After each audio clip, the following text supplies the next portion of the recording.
اولیاء کرام، صوفیاء اعظام، علماء مختلف علاقوں سے آئے جنہوں نے آ کے بر صغیر پاک و ہند میں اسلام کو پھیلایا۔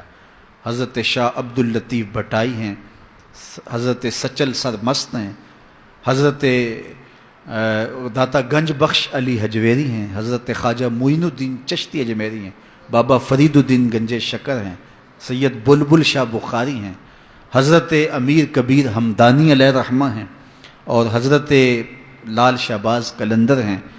یہ وہ لوگ تھے جنہوں نے اسلام کی دعوت دی، اپنے کردار سے، عمل سے، طرز زندگی سے لوگوں کو اسلام کے قریب کیا۔ اور حضرت خواجہ معین الدین چشتی اجمیری علیہ رحمہ نے 90 لاکھ کافروں کو کلمہ توحید پڑھایا۔ حضرت داتا گنج بخش علی حجویری علیہ رحمہ نے پنجاب کے قبائل کو اسلام کی طرف بلایا۔ خاک پنجاب از دم او زندہ گشت، اقبال کہتا ہے پنجاب کی دھرتی میں اگر اسلام کی حرارت ہے تو یہ فیضان ہے داتا گنج بخش علی حجویری کا۔ اسی طرح جو اجودن کے اندر جو اب پاک پتن شریف کہلاتا ہے، حضرت بابا فرید الدین گنج شکر علیہ رحمہ نے جو ہے وہ پیغام دین پھیلایا، اور وہاں ان قبائل کا ذکر لکھا ہوا ہے جن قبائل کو انہوں نے اسلام کی طرف بلایا۔ اس طرح کشمیر کے علاقے کے اندر جن بزرگوں کا میں نے ذکر کیا، انہوں نے وہاں اسلام کی دعوت دی اور لوگوں کو دین کی طرف بلایا۔ حضرت شاہ عبداللطیف بھٹائی علیہ رحمہ نے اور سچل سرمست نے سندھ کی دھرتی کو اسلام کے نور سے آباد کیا۔ تو یہ اسلام پھیلا۔ میں اور آپ اللہ کا شکر ادا کریں کہ ہم مسلمان ہیں، اور اللہ کا، اس کے رسول کا شکریہ ادا کرنے کے بعد ہم ان بزرگوں کے شکر گزار ہوں جن کے کردار کی چمک سے ہمارے آباء و اجداد نے دین لیا۔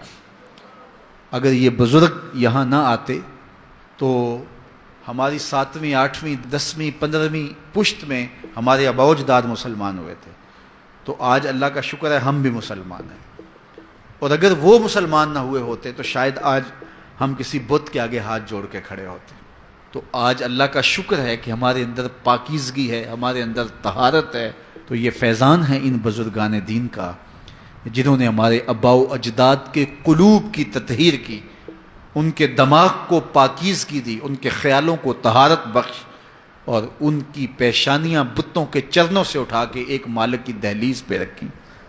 تو آج اگر ہمارے خون کے اندر وفا ہے تو ہم ان بزرگوں کے کبھی بھی ناسپاس اور ناشکر گزار نہیں ہو سکتے ہیں، اس لیے کہ بر صغیر پاک و ہند کے اندر جتنی بھی روشنی اسلام کی، جتنی بھی روشنی ایمان کی، جتنا بھی چراغاں جو ہے وہ دین کا پھیلا ہے، وہ ان بزرگوں کی محنت اور ان کی کوششوں کا ثمر ہے۔ اس طرح ان لوگوں نے اسلام کا یہاں نور پہنچایا، اور پھر جو ہے وہ بر صغیر کے اندر آج اللہ کا شکر ہے کہ ایک آزاد خطے پاکستان کی صورت کے اندر آج ہم ایک نظریاتی ملک کی صورت کے اندر جو ہے وہ موجود ہیں۔ قائد اعظم علیہ رحمہ نے وہاں 8 اگست 1944 کے اندر خطاب کرتے ہوئے کہا کہ پاکستان آج نہیں، پاکستان تو اس وقت ہی بن گیا تھا جب پہلے شخص نے یہاں اسلام قبول کیا تھا۔ پھر اس کے بعد اللہ تعالیٰ نے جو ہے وہ مسلمان حکمرانوں کے سلسلے شروع کیے، اور یہاں ایک طویل عرصہ، صدیوں تک مسلمانوں نے حکومت کی، اور مسلمانوں نے کبھی ایسا نہیں کیا کہ کسی کو جبراً مسلمان بنایا ہو۔ یہ اسلام کی روشن تاریخ ہے۔ 800 سال کے قریب یہاں ہم حاکم رہے ہیں، اور جو کہتے ہیں اسلام تلوار سے پھیلا ہے تو ان سے سوال ہے کہ 800 سال تک تلوار ان کی تھی، محمود غزنوی کی تلوار نے ان کو مجبوراً مسلمان کیوں نہ کیا، اور اندلس کے اندر مسلمانوں نے تلوار کے زور پہ ان عیسائیوں کو مسلمان کیوں نہیں کیا؟ اسلام تلوار کے زور پر نہیں ہے، محمد عربی کے کردار کے زور پہ پھیلا ہے۔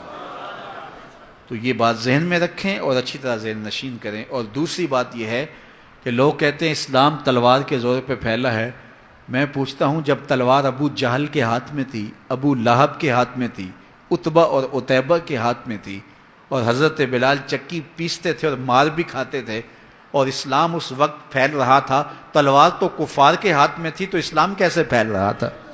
تو اسلام تلوار سے نہیں پھیلا، محمد عربی کے کردار سے پھیلا ہے، اور یہ دبنے والا نہیں ہے، یہ پھیلتا رہے گا۔